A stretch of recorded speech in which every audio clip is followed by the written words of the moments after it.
ou não, e nós vamos encontrar um por um,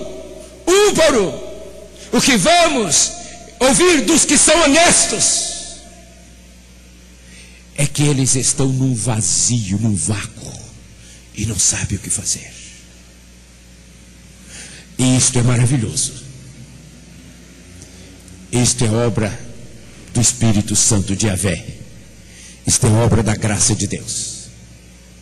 E é a indicação de uma transição. E vários dos irmãos sabem que, particularmente, eu entendo, creio que nós estamos dentro dessa transição em 2010. É o período mais, não sei se precioso ou crítico, e qual dos termos é melhor para este tempo, porque nós iremos entrar na segunda década, e é a segunda década onde as coisas irão acontecer, as mais chocantes, reveladas nas Escrituras. Nós nem imaginamos como serão os detalhes, e isto vai fluir devido ao grau de apostasia que domina a geração de crentes. Então, o que nós ouvimos um pedacinho ontem, do porquê o que Jesus diz sobre os que creem nele não flui, se nós dizemos que cremos. Que tipo de crer é este? Então, saímos daqui com a palavra para sonhar.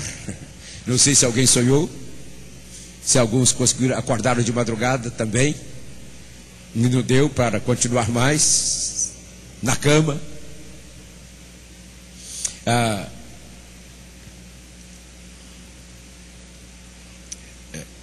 Ele nos diz que os que creem nele, e que ele é o mesmo ontem, hoje, eternamente. E quais evidências disto?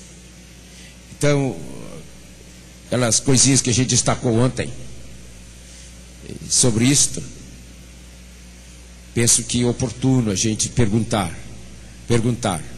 São as coisas bobinhas, sim, mas vamos perguntar sobre estas coisas. Um vácuo. Dentro deste vácuo, os que são filhos de Deus estão buscando reencontrar a identidade deles. É isso que está aqui nesse parágrafo. 1, 2, 3, 4, 5, 6 linhas. A Igreja da Palavra e do Poder. A expressão refere-se ao surgimento espontâneo a partir dos anos 1990 de uma linhagem de congregações, igrejas que, à luz do grande leque evangélico-teológico do século XX, se descobrem buscando uma identidade viva com o Senhor Jesus Cristo. E por isso fundamentadas conscientemente na autoridade das Escrituras e no poder, autoridade de Jesus, por meio da operação do Espírito Santo. E faltou outra expressão, junto à sua palavra, né? E estão buscando reencontrar a identidade, porque nos anos 80 foram chamados de a década perdida. Não sei quantos ouviram isso. Em todos os segmentos acadêmicos, filosóficos, econômicos, científicos, teológicos, incrível, da igreja. Quando vejo que um livro desse foi escrito em 1987, é uma coisa assim, umas pérolas que Deus dá. Parece que a década perdida, esse aqui também, né? Do John Wimber, naquele tempo, um ou outro que saiu daquela época, isso fazia parte da busca. Quando vocês lerem isto aqui, e se tiver oportunidade de ler o de John Wimber, quer dizer, a parte 3, os irmãos estão aí, ela é traduzida, e a parte 2, mas a parte 1 é história. E mais história ainda é o outro livro dele, chamado Evangelismo de Poder. É mais história, mais detalhe ainda, da história de como Deus salvou este homem que vivia no submundo e num caos. Ele conta a história com bastante detalhes do evangelismo de poder. Eles estavam buscando, ele diz, nos anos 70, já não sabiam o que fazer. Já não sabiam o que fazer. Como um pastor, um indivíduo com qualificação acadêmica muito requintada, mas muito íntegro. E com problemas teológicos seríssimos, porque de uma herança que foi a herança de quase todos nós, onde o ex-Lúcifer conseguiu implantar elementos de apostasia bastante sólidos, com uma teoria chamada de cessacionismo. Foi no início do século XIX, no finalzinho do século XIX, início do século XX. O que é cessacionismo? Que as manifestações do Espírito descritas na Bíblia não tem nada a ver conosco. A história da igreja ocorreu apenas enquanto os apóstolos que estiveram com Jesus até a crucificação de Jesus estavam na terra. Quando o último deles morreu, aquilo acabou. Ora, de onde tiraram isto? Quem soprou isto? Tem um montão de livros sobre isso, eu tenho vários deles. Quem soprou isto? Dá para desconfiar? O mesmo que estava no Éden, dizendo: não é bem assim, eu tenho uma explicação melhor para isto. E, por outro lado, o movimento carismático pentecostal, o pentecostal carismático, aparece e num volume tão grande, uma expressão muito ampla, ignora a palavra, a revelação escrita de Deus, e vai pela intuição e pela emoção. Gera mais conflito ainda, e muitíssimas aberrações.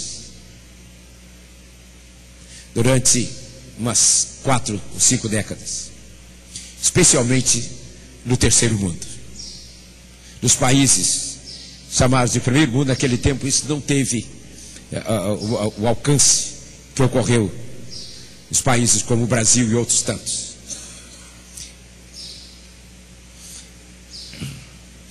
E aí estavam buscando a década de 80, a década perdida. Chegamos ao final da década de 80, eu posso falar muito bem disso, porque na década de 80 eu já estava vivo e participando ativamente da realidade toda. E terminamos a década de 70 aqui nesta cidade, junto à herança histórica nossa, porque assumimos aqui no dia 5 de janeiro de 1980. E 1980 era o último ano da década de 70. Que a década de 80 começou quando? 1981. Porque o ano começa a ser contado não é do 0, é do 1. Não é? E pude viver a realidade interna nossa. E dos segmentos evangélicos mais amplos, na denominação. Incrível que se viveu naqueles anos na denominação. O vazio e o caos. Em todas as denominações. E alguém então dizia entre os pentecostais: não havia isto? Igual ou pior ainda. E entre os renovados dos anos 60, a mesma coisa.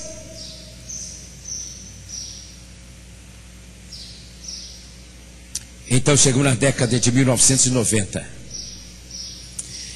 Em alguns lugares a dor já havia sido tanta e as desilusões, decepções tamanhas. E gente séria. Aí se começa a buscar identidade. Ainda tem gente patinando até hoje.